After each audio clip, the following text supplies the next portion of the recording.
Good morning, crafty friends. It's Diann with Bean Street Paper, and I want to welcome you to another new series that I want to do on YouTube called 10-Minute Tuesday. Today, we are going to make this quick and easy St. Patrick's Day card. I don't send a ton of St. Patrick's Day cards, but I did see someone in one of the Facebook groups that I belong to asking for designs that don't include leprechauns and something else. So I thought super easy, super quick.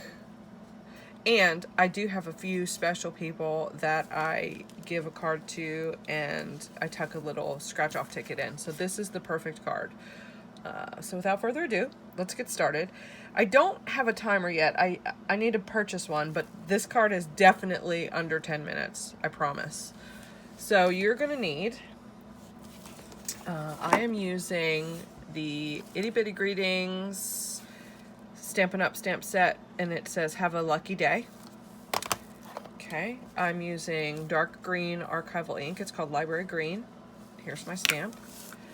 I am using an A2 size cardstock base, and then I have some green cardstock, and then some more white cardstock for the mat. Now I punched all this out because I wasn't sure I could get the machine in the video to die cut and all that stuff. So it's still under 10 minutes. I will put all these measurements down below. You'll need some baker's twine. I just so happen to have a light green color. You could use ribbon, you could use gold twine, you could use really anything. And then I used my dimensional Scotch tape to raise it up. I don't know if you can see in this card, the layer is lifted up so that I can fit the baker's twine underneath. So let's get started. It's so quick and so easy, you're not even going to believe. Oh, and you'll need a shamrock. Now, you can punch one out of cardstock. You could glittered cardstock. This so happens to be in my stash. I have this pack of thousands of four-leaf clovers. Actually, there's 190 in the pack that I got at Hobby Lobby forever ago. And never even opened till today. So there's different sizes in there.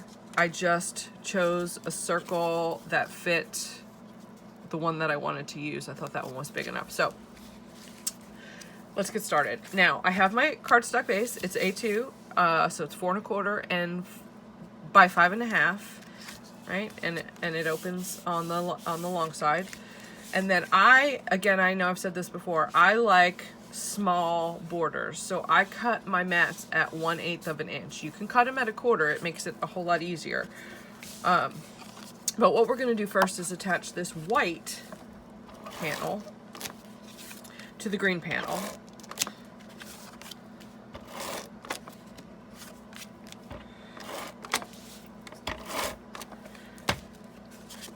Okay, let me move this base out of the way. So we're just going to attach these. Okay.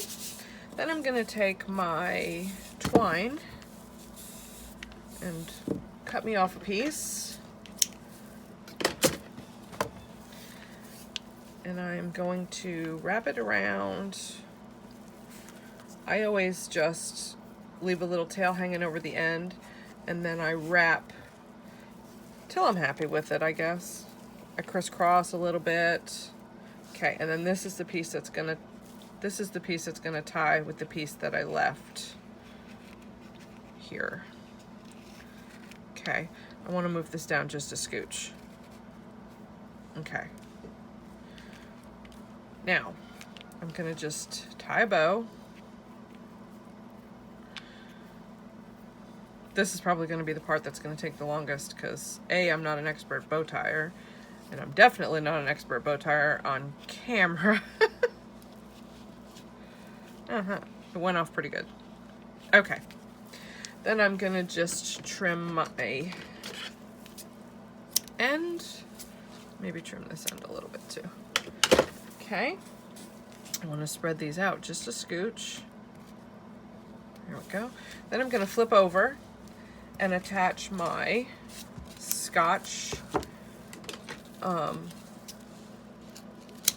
three-dimensional tape. And I always leave it laid down on the table because if you don't press it as you go, it kind of makes the paper like bow.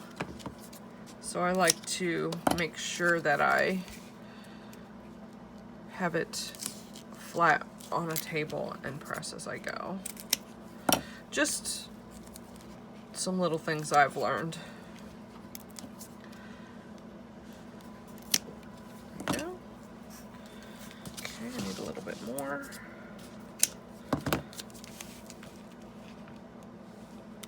It doesn't have to be perfect. All right, then I'm gonna stop and leave room for my baker's twine.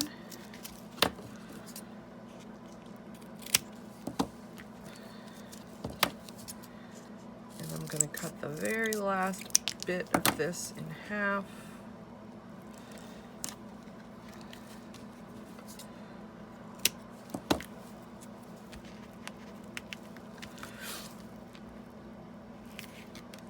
There we go. All right, and just like that, we're ready to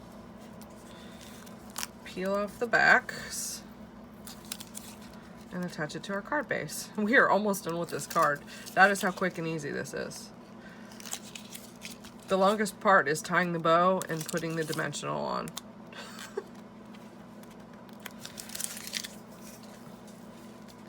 Now, I have also seen it done with a foam sheet where you just cut squares out of the foam sheet and glue it on the back. I didn't happen to have any foam sheets here, so I used my foam tape.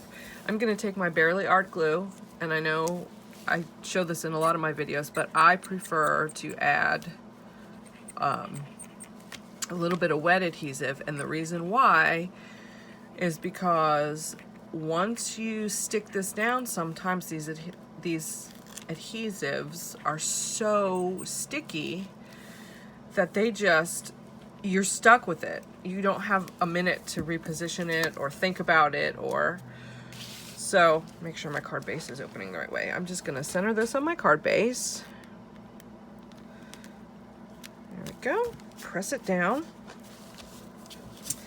Now I'm gonna take my white circle and glue it to my green circle, my green scalloped circle.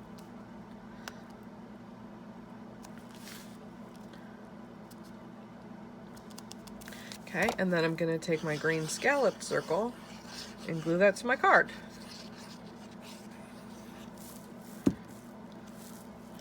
Just gonna go in the middle at the top. Okay, and then I'm gonna take my shamrock, which again, it is sticky, but I like to add a little extra adhesive, especially if I'm sending it through the mail. Okay, and I'm just gonna glue that. You can do it straight. I like mine on a little slant there. Okay, and the very last thing I'm gonna do is take my stamp and my library green archival ink. I got a little glue on there.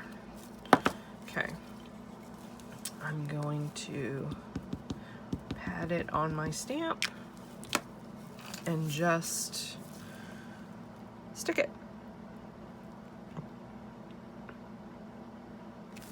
And there you have it. A 10-minute St. Patrick's Day stamp. Card, sorry. If you liked my video, please give it a thumbs up. Subscribe to my channel on YouTube for more videos. And I look forward to crafting with you again soon. Have a crafty day, my friends.